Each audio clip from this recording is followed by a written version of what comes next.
let's talk about single hand only shooting. How do I grip the gun? Single hand only shooting, strong hand, weak hand, whatever.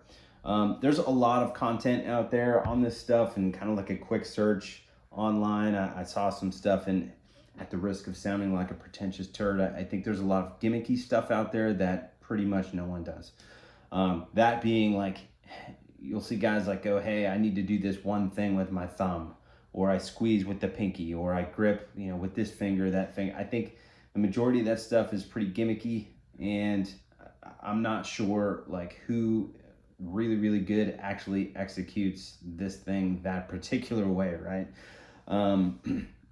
It's like the last thing that I'm thinking about while I'm shooting single hand only is like, hey, pinky pressure, or push my thumb up against the frame, or something like that. I'm not thinking about one finger in particular.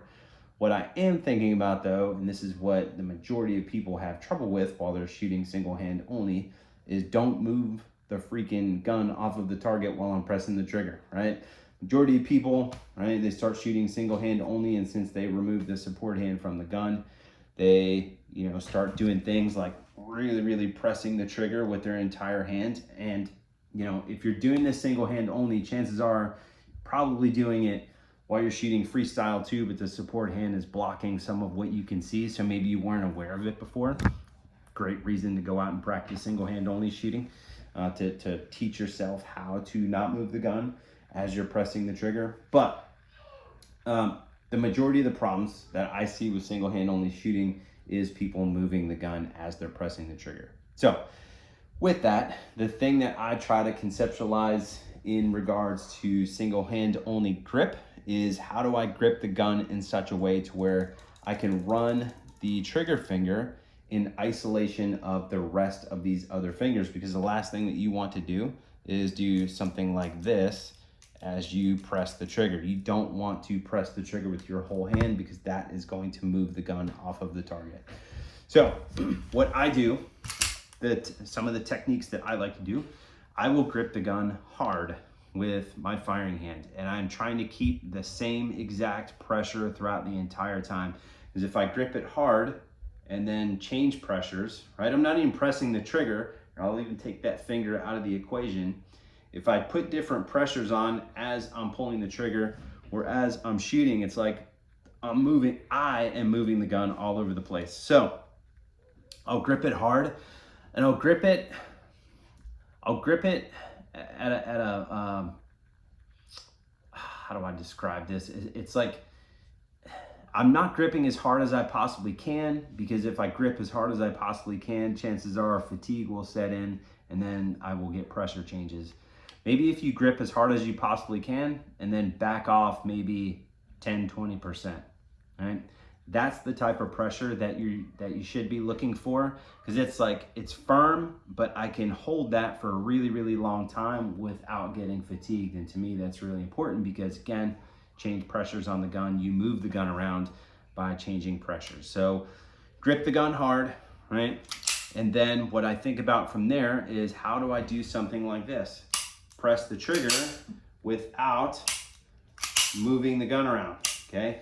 A drill that you can do to practice this one particular skill: take a dry fire target like this, put a little dot in the center of it, and I'll set this up right here. All right, rack the slide, put the dot on it, and have your fingers somewhere inside the trigger guard, and press the trigger. All right, smash all the way through the trigger, and you want to do that really, really quickly. Now, I'm not saying that you're going to press the trigger like that all the time. However, pressing the trigger quickly, slapping through it, and like learning how not to move the gun while you're doing that, very good training strategy. If you can do that in your dry fire, slap through the trigger without moving the gun, chances are in live fire, you could do something like prep and then press nice and carefully without moving the gun as you're shooting single hand only. So great drill for that. It's called trigger control at speed, but you could totally do that single hand only. The other thing that I would practice in live fire, if you want to get good at single hand only stuff, is marksmanship, right? Like, can you shoot groups without a time limit, right? Can you shoot a good group single hand only at different distances, like out to 25?